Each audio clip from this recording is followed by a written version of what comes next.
എല്ലാവർക്കും നമസ്കാരം. ഞാൻ ഡോക്ടർ സീത. പ്രസവം കഴിഞ്ഞ് നമ്മൾ ഈ ആയുർവേദ മരുന്നുകളൊക്കെ കഴിക്കണോ? കഷായം, അരിഷ്ടം, ലേഹ്യം ഇതൊക്കെ കഴിക്കണോ? അതുപോലെ കുഴമ്പൊക്കെ തേച്ച് കുളിക്കണോ? കിഴിയൊക്കെ പിടിക്കണോ? ഇതൊക്കെ ഒരുപാട് പേർക്കുള്ള സംശയങ്ങളാണ്, ഒരുപാട് പേരുടെ ചോദ്യങ്ങളാണ്. അപ്പോൾ ഞാൻ കരുതി അതിനെക്കുറിച്ച് പ്രത്യേകമായി ഒരു ചെറിയ വീഡിയോ ഇടാമെന്ന്. വാസ്തവം പറയുകയാണെങ്കിൽ ഇങ്ങനെ ചെയ്യുന്നത് കൊണ്ട് ദോഷമൊന്നുമില്ല, തീർച്ചയായും ഗുണമുണ്ട് താനും. എന്നാൽ അങ്ങനെ ചെയ്തില്ലെങ്കിൽ പ്രശ്നമുണ്ടോ എന്ന ചോദ്യത്തിന് എനിക്ക് പറയുവാനുള്ളത്, ചെയ്തിട്ടില്ലെങ്കിലും മിക്കവാറും പ്രശ്നമൊന്നും ഉണ്ടാകാനുള്ള സാധ്യത ഇല്ല. എൻ്റെ 2 പ്രസവം കഴിഞ്ഞിട്ടും എനിക്കിങ്ങനെ ഈ ആയുർവേദ ചികിത്സ ചെയ്യാനുള്ള സൗകര്യമൊന്നും ഉണ്ടായിരുന്നില്ല. ചെയ്യണമെന്ന് ചെറിയൊരു ആഗ്രഹമൊക്കെ ഉണ്ടായിരുന്നു എൻ്റെ അമ്മയ്ക്കൊക്കെ. പക്ഷെ നമുക്ക് അതിനുള്ള സൗകര്യമൊന്നും ഇല്ലാത്ത കാരണം നമുക്ക് ചെയ്യാൻ പറ്റിയില്ല. അതുകൊണ്ട് എനിക്ക് പ്രത്യേകിച്ച് കുഴപ്പമൊന്നും ഉണ്ടായതായിട്ട് എനിക്ക് ഇതുവരെ തോന്നിയിട്ടില്ല കേട്ടോ. ചെയ്യാൻ പറ്റിയാൽ ചെയ്യുക, ചെയ്യാൻ പറ്റിയിട്ടില്ലെങ്കിൽ ചെയ്യണ്ട. ഒരു കാര്യം ഉറപ്പാണ്, ഈ ആയുർവേദ ചികിത്സയെല്ലാം ചെയ്യുന്നത് കൊണ്ട് ദോഷമൊന്നും എന്തായാലും വരില്ല.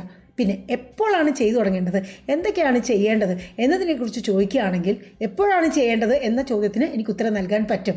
നോർമൽ ഡെലിവറി എല്ലാം കഴിഞ്ഞു കഴിഞ്ഞാൽ നമുക്ക് ഈ ഉള്ളിലേക്കുള്ള മരുന്ന്, ഈ കഷായമാണെങ്കിലും അരിഷ്ടമാണെങ്കിലും ലേഹ്യമാണെങ്കിലും അതൊക്കെ നമുക്ക് വേണമെങ്കിൽ ഒരു 4 ദിവസം കഴിഞ്ഞ് തന്നെ നമുക്ക് കഴിച്ചു തുടങ്ങാവുന്നതാണ്. നമ്മുടെ ഈ ആൻറ്റിബയോട്ടിക്സും ബാക്കി എന്തെങ്കിലും ഒരു 5 ദിവസത്തേക്കുള്ള പെയിൻ കില്ലേഴ്സ് അതൊക്കെ തന്നിട്ടുണ്ടാവുമല്ലോ, അതെല്ലാം കഴിഞ്ഞ ശേഷം മുതൽ അങ്ങോട്ട് തന്നെ.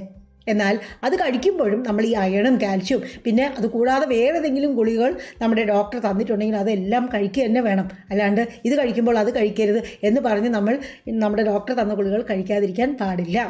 സിസേറിനൊക്കെ കഴിഞ്ഞാലും ഞാൻ പറയുക, വേറെ പ്രശ്നങ്ങളൊന്നും ഇല്ലെങ്കിൽ അകത്തേക്കുള്ള മരുന്ന് ഒരു 10 ദിവസമൊക്കെ കഴിഞ്ഞ് കഴിച്ചു തുടങ്ങാം എന്നാണ്. ഇനി കുഴമ്പൊക്കെ തേച്ച് കുളിക്കുക, അതുപോലെ കിഴിയൊക്കെ കെട്ടുക എന്നതിനെക്കുറിച്ചൊക്കെ പറയുകയാണെങ്കിൽ, നോർമൽ ഡെലിവറിക്ക് ശേഷം നമ്മുടെ ആ എപ്പിസിയോട്ടമി വൂണ്ട്, അതായത് ഈ ഡെലിവറി സമയത്ത് നമ്മൾ ഈ സൈഡിൽ കട്ട് ചെയ്തിട്ട് പിന്നെ അങ്ങ് സൂച്ചർ ചെയ്യുമല്ലോ, ആ സ്റ്റിച്ചൊക്കെ നല്ലവണ്ണം ഉണങ്ങിയ ശേഷം മതി നമ്മൾ ഈ കുഴമ്പ് തേച്ച് കുളിക്കലും ബാക്കി കാര്യങ്ങളും. അതല്ലെങ്കിൽ പഴുക്ക് എങ്ങാനും ചെയ്തു കഴിഞ്ഞാൽ ബുദ്ധിമുട്ടാകും. സിസേറിനൊക്കെ ആണെങ്കിൽ 1 മാസത്തിന് ശേഷം ഡോക്ടർ ഫോളോ അപ്പിന് ചെല്ലാൻ പറയുമല്ലോ. അപ്പോൾ അങ്ങനെ ഫോളോ അപ്പിന് ചെല്ലാൻ പറയുമ്പോൾ ഡോക്ടർ ഈ പുറമേയുള്ള വൂണ്ടെല്ലാം നോക്കി അതുപോലെ എല്ലാം പരിശോധിച്ച് വേറെ കുഴപ്പമൊന്നും ഇല്ല എന്ന് ഉറപ്പാക്കിയ ശേഷം ഓക്കെ പറയുകയാണെങ്കിൽ അപ്പോൾ മുതൽ നമുക്ക് കുഴമ്പൊക്കെ തേച്ച് കുളിക്കുകയും അതുപോലെ കിഴി എന്തെങ്കിലുമൊക്കെ കെട്ടുകയും ബാക്കി കാര്യങ്ങളൊക്കെ ചെയ്യുകയും ഒക്കെ ചെയ്യാം. ഇനി എന്തൊക്കെ മരുന്നാണ് കഴിക്കേണ്ടത് എന്നതിനെക്കുറിച്ച് എനിക്ക് കൂടുതൽ ആധികാരികമായിട്ടൊന്നും പറയാൻ അറിയില്ല. ഞാൻ സാധാരണ ഒരു ലേഹ്യം കൊടുക്കാറുണ്ട്. അത് പ്രധാനമായും ഈ മുലപ്പാലിൻ്റെ അളവും അതുമാത്രമല്ല മുലപ്പാലിൻ്റെ പോഷക മൂല്യമെല്ലാം ഒരുപാട് വർദ്ധിപ്പിക്കുവാൻ ഉതകുന്ന ഒരു ലേഹ്യമാണ്. അതൊരു 1 മാസത്തേക്ക് അല്ലെങ്കിൽ 2 മാസത്തേക്ക് ഞാൻ കൊടുക്കാറുണ്ട്. ഈ ലേഹ്യം കഴിക്കുമ്പോൾ ഗർഭപാത്രത്തിനും ആ ഒരു നല്ല ആരോഗ്യം കിട്ടുമെന്നൊക്കെയാണ് പറയുന്നത്. ബാക്കി എന്തൊക്കെയാണ് കഴിക്കേണ്ടത്, എന്തൊക്കെയാണ് കൊടുക്കുന്നത് എന്നതിനെക്കുറിച്ച് എനിക്ക് കൃത്യമായിട്ട് പറയാൻ പറ്റില്ല. അത് ഏത് ആയുർവേദ ഡോക്ടറെയാണോ നിങ്ങൾ കാണുന്നത് അവർ പറയുന്നതനുസരിച്ച് ചെയ്യുക. പ്രസവരക്ഷയ്ക്കെന്ന് പറഞ്ഞ് മരുന്നിനായി ആയുർവേദ ഡോക്ടറെ നമ്മൾ സമീപിക്കുമ്പോൾ നമ്മൾ അവരോട് പറയേണ്ട ചില പ്രധാനപ്പെട്ട കാര്യങ്ങളുണ്ട്.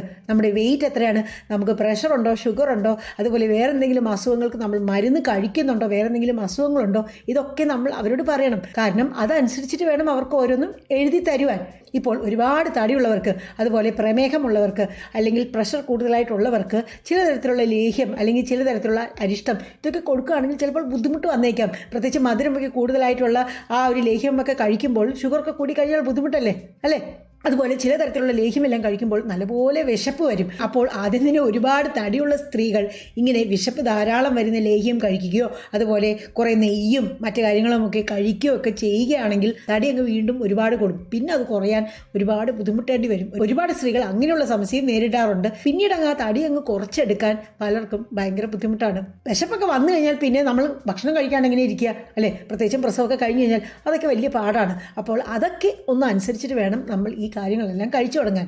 പിന്നെ ചില പേഷ്യൻസ് എല്ലാം നമ്മളോട് വന്ന് പറയുന്നത് അവർക്ക് ഈ കഷായോ അരിഷ്ടമോ ലേഹ്യമോ എല്ലാം കഴിക്കുകയൊക്കെ ചെയ്ത് കഴിയുമ്പോൾ ചിലപ്പോൾ മലബന്ധം, അതായത് കോൺസ്റ്റിപ്പേഷൻ അനുഭവപ്പെടുന്നു എന്നാണ്. അപ്പോൾ അങ്ങനെയൊക്കെ വന്നു കഴിഞ്ഞാൽ നമ്മൾ ഈ മുക്കി നമ്മൾ ഈ ശോധന നന്നായി പോകാൻ വേണ്ടി ഇരിക്കുന്ന സമയത്ത് ചിലപ്പോൾ പൈൽസൊക്കെ വരാനുള്ള സാധ്യതയുണ്ട്. പ്രത്യേകിച്ചും നമ്മൾ ഈ അയൺ ഗുളികയൊക്കെ കൂടെ കഴിക്കുമ്പോൾ ഈ കോൺസ്റ്റിപ്പേഷൻ കുറച്ചുകൂടി കൂടുതലാകാനുള്ള സാധ്യതയാണുള്ളത്. അയൺ ഗുളിക എന്തായാലും നമുക്ക് ഉപേക്ഷിക്കാൻ പറ്റില്ല. കാരണം ഗർഭമായിരിക്കുന്ന സമയത്തേക്കാൾ കൂടുതലായിട്ട് നമ്മൾ ഈ അയണും കാൽഷ്യമൊക്കെ കഴിക്കേണ്ടത് പ്രസവം കഴിഞ്ഞാണ്. അതിനെക്കുറിച്ച് ഞാൻ പ്രത്യേകമായി വേറൊരു വീഡിയോ തന്നെ ഇടാം കേട്ടോ. പ്രസവത്തിന് മുൻപ് തന്നെ ഈ പൈൽസും മറ്റ് പ്രശ്നങ്ങളൊക്കെ ഉണ്ടെങ്കിൽ അതെല്ലാം ആയുർവേദ ഡോക്ടറോട് പ്രത്യേകമായിട്ട് പറയണം. അതിനനുസരിച്ചിട്ടുള്ള മരുന്ന് അപ്പോൾ അവർ നമുക്ക് തരും. ഇനി മരുന്നൊക്കെ കഴിച്ച് തുടങ്ങിക്കഴിഞ്ഞാണ് നമുക്കിങ്ങനെ കോൺസ്റ്റിപ്പേഷനൊക്കെ വരുന്നതെങ്കിൽ ദയവായി ഡോക്ടറോട് ചെന്ന് പറയുക. എന്നിട്ട് ഒന്നിൽ മരുന്ന് മാറ്റി വാങ്ങുക, അല്ലെങ്കിൽ ആ മരുന്ന് കഴിക്കാതിരിക്കുക. ധാരാളം അമ്മമാർ പരാതി പറയാറുണ്ട്, ഒരുപാട് പൈസയൊക്കെ കൊടുത്ത് ധാരാളം മരുന്നൊക്കെ ഒക്കെ വാങ്ങിച്ച് വീട്ടിൽ കൊണ്ടുവന്ന് വെച്ച് കഴിഞ്ഞാൽ ഈ മോൾ എന്ത് ചെയ്താൽ കഴിക്കില്ല, കുറച്ച് ദിവസം കഴിച്ച ശേഷം പിന്നീട് അങ്ങ് കഴിക്കില്ല എന്ന്. അപ്പോൾ കുറേശ്ശായിട്ട് വാങ്ങുക, വെറുതെ കാശ് കളയാതിരിക്കാൻ വേണ്ടി ശ്രദ്ധിക്കുക. ഏത് മരുന്നും നമ്മൾ അതിൻ്റെ ആ ഫുൾ ഇഫക്റ്റ് കിട്ടണമെങ്കിൽ ആ ഡോക്ടർ എങ്ങനെയാണോ പറയുന്നത് അതനുസരിച്ചിട്ട് കഴിച്ചേ പറ്റുള്ളൂ. ആയുർവേദ മരുന്നായാലും ശരി, അലോപ്പതി മരുന്നായാലും ശരി, ഹോമിയോ മരുന്നായാലും ശരി, എന്ത് മരുന്നായാലും ശരി അല്ലേ, ഏത് ട്രീറ്റ്മെൻറ്റ് ആയാലും തന്നെ അതിൻ്റെ കോഴ്സ് നമ്മൾ കംപ്ലീറ്റ് ചെയ്താൽ മാത്രമേ നമുക്ക് അതിൻ്റെ ഒരു ഗുണം കിട്ടുകയുള്ളൂ. പിന്നെ എത്ര നാളാണ് ഈ ആയുർവേദ ചികിത്സയൊക്കെ ചെയ്യണം എന്ന് ചോദിച്ചാൽ അത് നിങ്ങൾക്ക് ഏത് ഡോക്ടറാണോ കുറിച്ച് തരുന്നത് ആ ഡോക്ടറോട് തന്നെ ചോദിക്കുന്നതായിരിക്കും ഉചിതം. അതല്ലാതെ അയൽപ്പക്കക്കാരോടോ ബന്ധുക്കളോടോ അല്ല ചോദിക്കേണ്ടത്. പിന്നെ എത്ര നാളൊക്കെ നമ്മൾ ഇത് കഴിക്കാൻ പറ്റും എന്നത് നമ്മുടെ കയ്യിലുള്ള കാശിൻ്റെയും ആ ഒരു ഇതനുസരിച്ചിരിക്കും കേട്ടോ. കാരണം പല ഈ പ്രസവരക്ഷയ്ക്കായിട്ടുള്ള മരുന്നുകൾക്കും കുറച്ച് ചിലവുള്ളതാണ് അല്ലേ. അപ്പോൾ കാശൊക്കെ ഉണ്ട്, നമുക്കത് കിട്ടുവാനുള്ള ആ സൗകര്യങ്ങളും എല്ലാം ഉണ്ട് എന്നുണ്ടെങ്കിൽ നമുക്ക് അത് എത്ര വേണമെങ്കിലും ചെയ്യാവുന്നതാണ്. ഒരു കാര്യം എനിക്കിവിടെ എടുത്തു പറയുവാനുള്ളത്, നമ്മൾ ഈ ആയുർവേദ ചികിത്സയെല്ലാം പ്രസവം കഴിഞ്ഞ് ചെയ്യുന്നു എന്ന് പറഞ്ഞ് നമ്മൾ അയൺ, കാൽഷ്യം അതുപോലെ വേറെ ഏതെങ്കിലും അവസ്ഥകൾക്ക് നമ്മുടെ ഡോക്ടറെ കുറിച്ച് തന്നിട്ടുള്ള വേറെ ഏതെങ്കിലും മരുന്നുകളുണ്ടെങ്കിൽ അവയെല്ലാം ഒരു കാരണവശാലും നിർത്താൻ പാടില്ല. തീർച്ചയായും പല ഹെർബൽ പ്രിപ്പറേഷൻസും നമ്മുടെ അയൺ, കാൽഷ്യവും ബാക്കി അലോപ്പതി മരുന്നുകൾക്കൊപ്പം കഴിക്കാവുന്നതാണ്. അയണും കാൽഷ്യവും എന്തായാലും നിർബന്ധമായും കഴിച്ചേ പറ്റൂ. ഇനി പ്രസവത്തിന് മുൻപ് BP ഒക്കെ ഉണ്ടായിരുന്നവർ പ്രസവ ശേഷവും BP യുടെ മരുന്നൊക്കെ കഴിക്കുന്നു, അങ്ങനെയുള്ളവരൊക്കെ ഈ ആയുർവേദ ട്രീറ്റ്മെൻറ്റ് തുടങ്ങി എന്ന് പറഞ്ഞ് BP യുടെ ഗുളികയൊക്കെ നിർത്തി കഴിഞ്ഞാൽ അത് വളരെയധികം ബുദ്ധിമോശമാണ്. അതുപോലെ തന്നെ പ്രമേഹത്തിൻ്റെ കാര്യം, വേറെ പല രോഗാവസ്ഥകളുടെയും കാര്യം. ഞാൻ മുൻപ് പറഞ്ഞതുപോലെ ഇങ്ങനെ എന്തെങ്കിലുമൊക്കെ പ്രശ്നങ്ങളുണ്ടെങ്കിൽ നിങ്ങൾ തീർച്ചയായും വൈദ്യരുടെ അടുത്ത് പറയേണ്ടതാണ്. അതല്ലാതെ നമ്മൾ ഡോക്ടർ തന്ന മരുന്നുകളെല്ലാം ഒരു കാരണവശാലും ഡോക്ടറോട് ചോദിക്കാതെ, ഡോക്ടറുടെ നിർദ്ദേശവും ഡോക്ടറുടെ അനുവാദവും ഇല്ലാതെ നിർത്താൻ പാടില്ല. അങ്ങനെ നിർത്തിക്കഴിഞ്ഞാൽ ബുദ്ധിമുട്ട് ആർക്കാ സംഭവിക്കുക? ഡോക്ടർക്കല്ല, നിങ്ങൾക്ക് തന്നെയായിരിക്കും. പിന്നെ കിഴിയൊക്കെ പിടിക്കുന്നതിൻ്റെ കാര്യം പറയുകയാണെങ്കിൽ അതിനുള്ള സൗകര്യം നിങ്ങൾക്കുണ്ടെങ്കിൽ തീർച്ചയായിട്ടും നിങ്ങളത് ചെയ്യുന്നതുകൊണ്ട് ഞാൻ മുൻപ് പറഞ്ഞതുപോലെ എന്തായാലും നമുക്ക് കുറച്ച് ആശ്വാസം കിട്ടും, നല്ലൊരു സുഖം കിട്ടും. എന്നാൽ ചെയ്യാൻ പറ്റിയില്ല എന്ന് പറഞ്ഞ് അയ്യോ എനിക്ക് ആ പ്രശ്നം വന്നത് ഈ കിഴി വയ്ക്കാത്തത് കൊണ്ടാണല്ലോ, ഈ പ്രശ്നം വന്നത് ആയുർവേദം കഴിക്കാത്തത് കൊണ്ടാണല്ലോ എന്നൊന്നും വിചാരിച്ച് ഖേദപ്പെടേണ്ട ഒരു ആവശ്യവുമില്ല ഒരിക്കലും പിന്നീട് അങ്ങോട്ട്.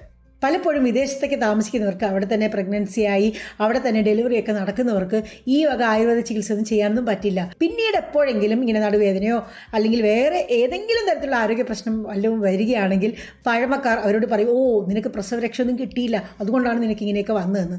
അതിലൊന്നും വലിയ കാര്യമില്ല. അപ്പോൾ അങ്ങനെയൊന്നും ആലോചിച്ച് വെറുതെ നമ്മൾ ടെൻഷൻ അടിച്ച് വിഷമിച്ചിരിക്കേണ്ട ഒരാവശ്യമില്ല. അപ്പോൾ ആദ്യാവസാനം എനിക്ക് പറയുവാനുള്ളത്, നമുക്ക് ഇതിനുള്ള സാഹചര്യങ്ങളൊക്കെ ഉണ്ട്, ഇതൊക്കെ കഴിക്കാൻ പറ്റുന്നു എന്നുണ്ടെങ്കിൽ തീർച്ചയായിട്ടും കഴിക്കാൻ പറ്റിയിട്ടില്ല, അതിനുള്ള സാഹചര്യമൊന്നും ഇല്ല എന്നുണ്ടെങ്കിൽ കഴിക്കാത്തത് കൊണ്ട് നമുക്ക് ഭയങ്കര സീരിയസ് ആയിട്ടുള്ള എന്തെങ്കിലും ഒരു ആരോഗ്യ പ്രശ്നമൊന്നും തീർച്ചയായിട്ടും ഒരിക്കലും ഉണ്ടാകാൻ പോകുന്നില്ല. അതുമാത്രമല്ല അമിതമായിട്ടുള്ള വണ്ണമുള്ളവർ, പ്രഷർ, പ്രമേഹം, മറ്റു രോഗാവസ്ഥകൾ അല്ലെങ്കിൽ ഏതെങ്കിലുമൊക്കെ രോഗാവസ്ഥകൾക്ക് മരുന്ന് കഴിക്കുന്നവർ, ഇവരൊക്കെ കുറച്ച് ശ്രദ്ധിച്ച് ആ കാര്യങ്ങളെല്ലാം ആയുർവേദ ഡോക്ടറോട് പറഞ്ഞ് അതിനനുസരിച്ചിട്ടുള്ള മരുന്നുകൾ വേണം കഴിക്കുവാൻ. ഇങ്ങനെ എന്തെങ്കിലുമൊക്കെ പ്രശ്നങ്ങൾ ഉള്ളവർക്ക് പോലും കുഴമ്പൊക്കെ തേച്ച് കുളിക്കുന്നതും അതുപോലെ കിഴിയൊക്കെ പിടിക്കാൻ പറ്റുകയാണെങ്കിൽ അതൊക്കെ ചെയ്യുന്നതും തീർച്ചയായും നല്ലവണ്ണം ഗുണം ചെയ്യുക തന്നെ ചെയ്യും. എന്നാൽ പലപ്പോഴും നേരിടുന്ന ആ ഒരു സമസ്യ എന്താണെന്ന് വെച്ചാൽ ഇന്നത്തെ കാലത്ത് ഇതൊക്കെ ഒന്ന് ചെയ്തു തരുവാൻ ഒരാളെ കിട്ടാൻ വളരെയധികം പ്രയാസമാണ് അല്ലേ. ഒരുപാട് കാശിന് കൊടുക്കുക വേണം. ഇനി കാശിന് കൊടുത്താലും പറ്റിയ ഒരാളെ കിട്ടണ്ടേ, അത് വളരെയധികം പാടാണ്. നമ്മുടെ കേരളത്തിനുള്ളിൽ താമസിക്കുന്ന പലർക്കും തന്നെ ഈ തരത്തിലുള്ള കാര്യങ്ങളെല്ലാം ഒന്ന് കൃത്യമായി നമുക്കൊന്ന് ചെയ്തു തരുവാൻ വേണ്ടി പറ്റിയ ഒരാളെ കിട്ടുക എന്നത് ഇന്നത്തെ കാലത്ത് അത്ര എളുപ്പമല്ല എന്ന് ഞാൻ പറയുകയേ വേണ്ട, മിക്കവർക്കും അറിയാവുന്നൊരു കാര്യമാണ്. അപ്പോൾ കേരളത്തിന് പുറത്ത് താമസിക്കുന്നവർക്കോ ഇന്ത്യക്ക് പുറത്ത് താമസിക്കുന്നവർക്കോ എത്രത്തോളം ബുദ്ധിമുട്ടായിരിക്കും അല്ലേ. ഈ കുഴമ്പൊക്കെ വേണമെങ്കിൽ നമുക്ക് തന്നെ കുറച്ചൊക്കെ വേണമെങ്കിൽ തേച്ച് പിടിപ്പിക്കാം, അല്ലെങ്കിൽ ഹസ്ബൻഡിനെ കൊണ്ട് വേണമെങ്കിൽ തേച്ച് പിടിപ്പിക്കാം, സമയമൊക്കെ ഉണ്ടെങ്കിൽ. എന്നാൽ ഈ കിഴിയൊക്കെ നമുക്ക് തന്നെ വയ്ക്കാൻ പറ്റുമോ? പറ്റില്ല. മാത്രമല്ല ഈ കുഴമ്പൊക്കെ തേച്ച് നമ്മൾ ബാത്റൂമിൽ നിന്ന് കുളിക്കുകയൊക്കെ ചെയ്ത് കഴിഞ്ഞാൽ ബാത്റൂമിൻ്റെ ആ ഒരു നിലമൊക്കെ എന്തായാലും വഴുക്കും അല്ലേ. അപ്പോൾ അതൊക്കെ ഒന്ന് കഴുകി വൃത്തിയാക്കി നമ്മുടെ ബാക്കി കാര്യങ്ങളെല്ലാം ചെയ്യുവാൻ സഹായത്തിന് ആളുകളൊക്കെ ഉണ്ടെങ്കിൽ മാത്രമേ ഈ പണിയൊക്കെ നടക്കുകയുള്ളൂ.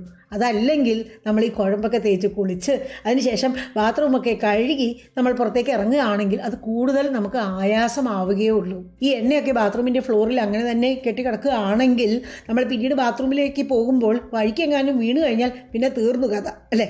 അപ്പോൾ ഇതിനെക്കുറിച്ചുള്ള കാര്യങ്ങളെല്ലാം നിങ്ങൾക്ക് ഒരുവിധം വ്യക്തമായി എന്ന് തന്നെ ഞാൻ ധരിക്കട്ടെ. പ്രസവം കഴിഞ്ഞ് നമ്മൾ ശ്രദ്ധിക്കേണ്ട വേറെയും കുറേ കാര്യങ്ങളുണ്ട്. അതിനെക്കുറിച്ചെല്ലാം സമയം കിട്ടുന്നതനുസരിച്ച് ഇങ്ങനെ ചെറിയ ചെറിയ വീഡിയോകളായിട്ട് ഞാനിടാം.